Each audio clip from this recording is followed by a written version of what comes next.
Manthi, global equity strategist from Citi. Patrick, I want to kick off with you. You, in your latest research, suggest that right now we are facing a Lehman-type moment. That seems pretty extreme, given the World Health Organization has not even yet declared this an international health emergency. What evidence do you have to suggest that we are at a Lehman-type moment here? Okay, well, let's put it into context.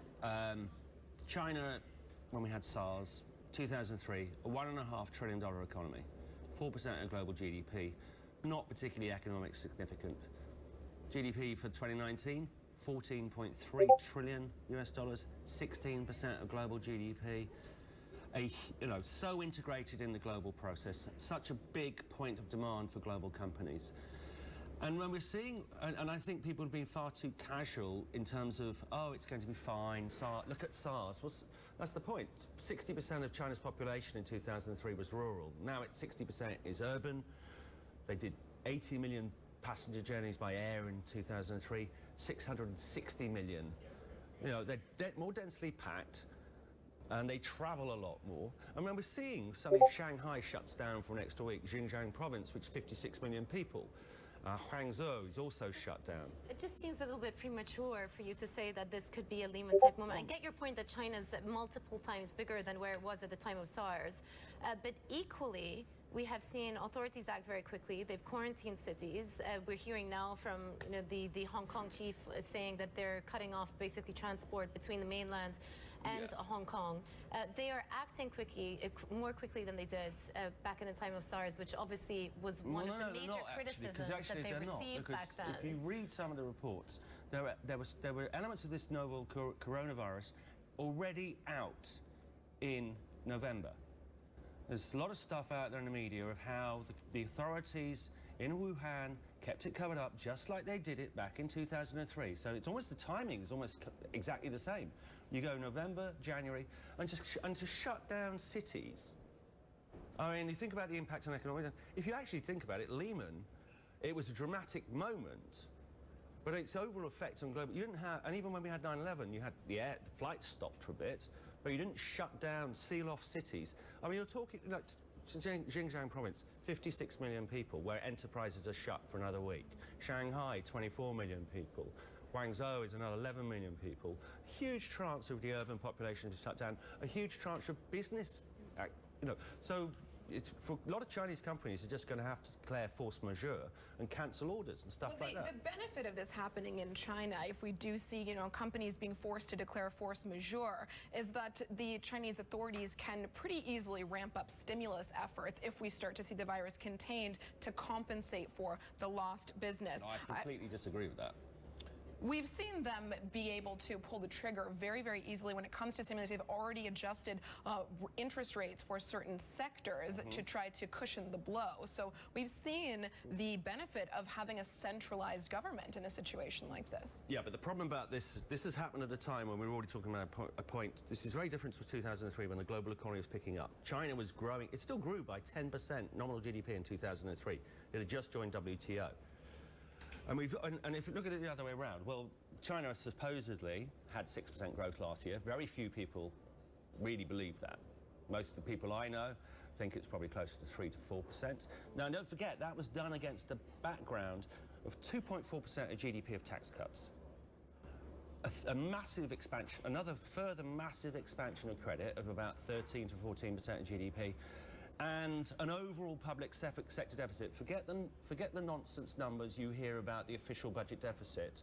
An overall public sector deficit of 11%. They're already stimulating enormously, and this is not going to arrest the collapse, and consumer confidence is already collapsing. This is not going to arrest the collapse in consumer confidence or the confidence in the faith of the regime. Well, actually, if you look at the data towards the end of the year, it started to improve, the first derivative. I just want to bring in Beata actually to our chat as well.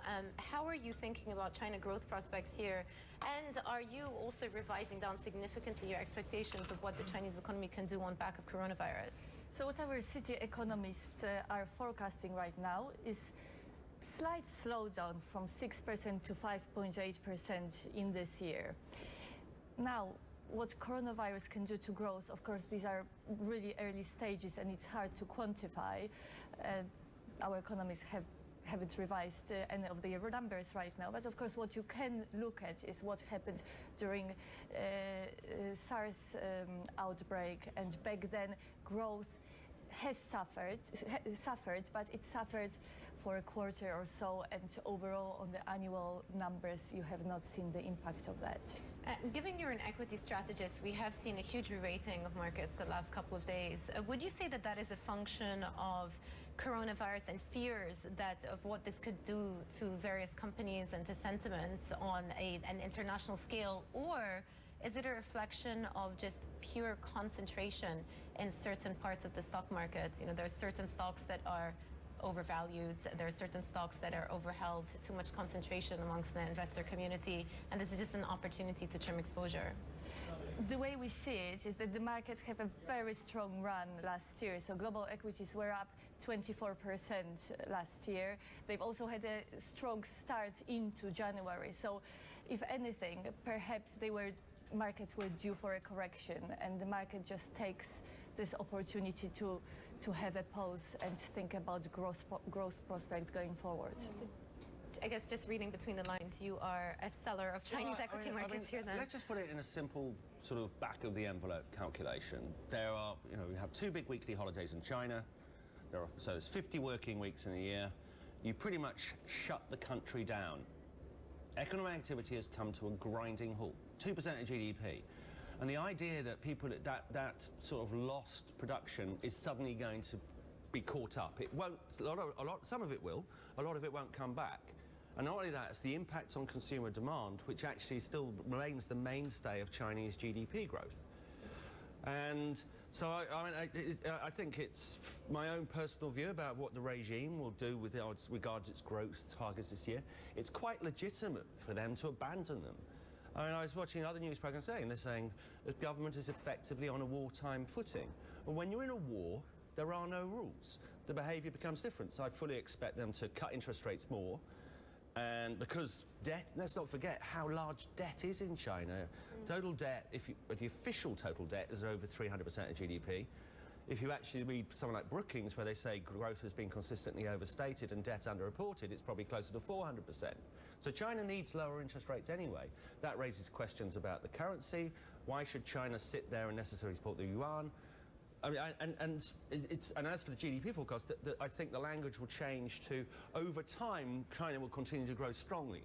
But it's ridiculous to come out and say, oh, we're going to have a 5% GDP forecast for this year, when you're fighting tens of thousands, if you believe the real reports coming out. Hong Kong University came out and said they thought there were 44,000 people infected in Hubei province alone, not the numbers we see, which are a fraction of that. Well, it remains to be seen what the impact is going to be. Certainly an interesting perspective.